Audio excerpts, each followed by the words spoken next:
96 படத்தோட second part மாதிரி இந்த படம் இருக்குது. Right, okay. கதையை என்னன்னு பார்க்கலாம். சத்யபிரகாஷ் வந்து பொண்ணு பார்க்குறக்காக ஒரு காஃபி ஷாப்புக்கு போகிறாங்க.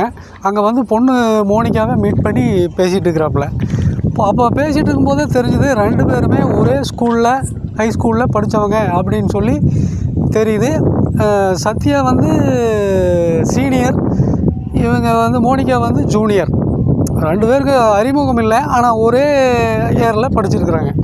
அப்படி படிச்சுட்டு இருக்கும்போது பழைய லவ்வை பற்றியெல்லாம் பேச்சு வந்தது. காலேஜில் லவ் பண்ணிக்கிறீங்களா, ஒர்க் பிளேஸில் லவ் பண்ணிக்கிறீங்களா, அப்புறம் ஸ்கூல் லெவலில் லவ் பண்ணிக்கிறீங்களா அப்படிங்கிற பேச்செல்லாம் வந்துச்சு.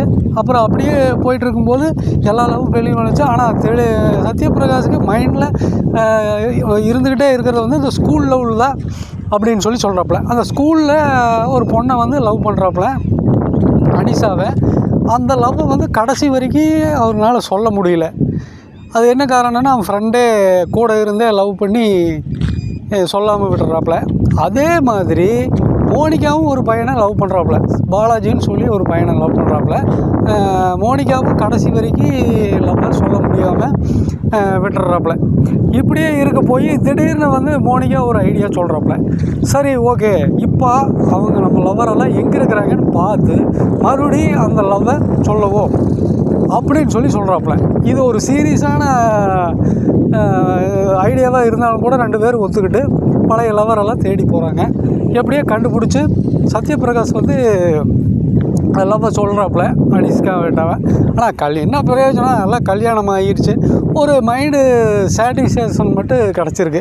அதே மாதிரி மோனிகாவும் பாலாஜியை கண்டுபிடிச்சி தன்னோட லவ்வை சொல்கிறாப்புல.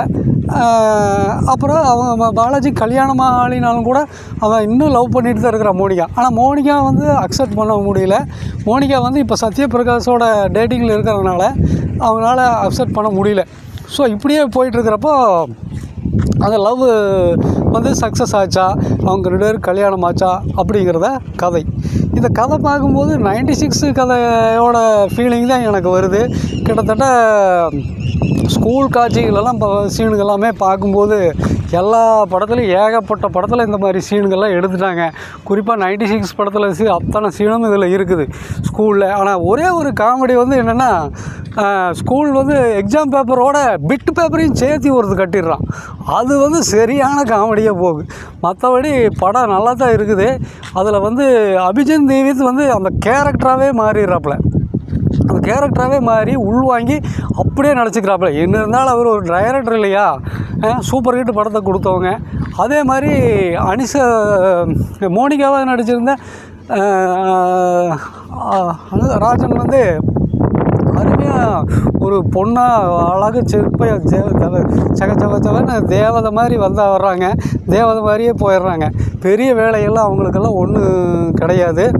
பட் இருந்தாலும் அந்த படத்தில் வந்து பிரைட்டாக இருக்கிறது அவங்க ஒன்று தான்.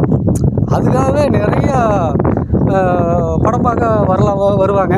இந்த படம் வந்து ரொம்ப போரும் இல்லை, ரொம்ப இதுவும் இல்லை. இருந்தாலும் ஒரு தடவை பார்க்கலாம். நெட்ஃப்ளிக்ஸில் கிடைக்குது. கண்டிப்பாக ஒரு தடவை நீங்கள் பாருங்கள், ஓகேவா? ஆனால் என்ன தண்ணி அடிக்கிறது, தம் அடிக்கிறது, இது எல்லாமே சர்வசாதாரணமாக படத்தில் காட்டுறாங்க. 90 கிட்ஸில் இருக்கிற மாதிரியே சர்வசாதாரணமாக காட்டுறாங்க. இதெல்லாம் எப்படின்னே புரிய மாட்டேங்குது. சர்வசாதாரணமாக ரோட்டில் நின்று தம் அடிக்கிறாப்புல, ட்ரெயினில் நின்று தம் அடிக்கிறாப்புல. அபிஜன் தேவித் அந்த கேரக்டராகவே மாறிடுறார்.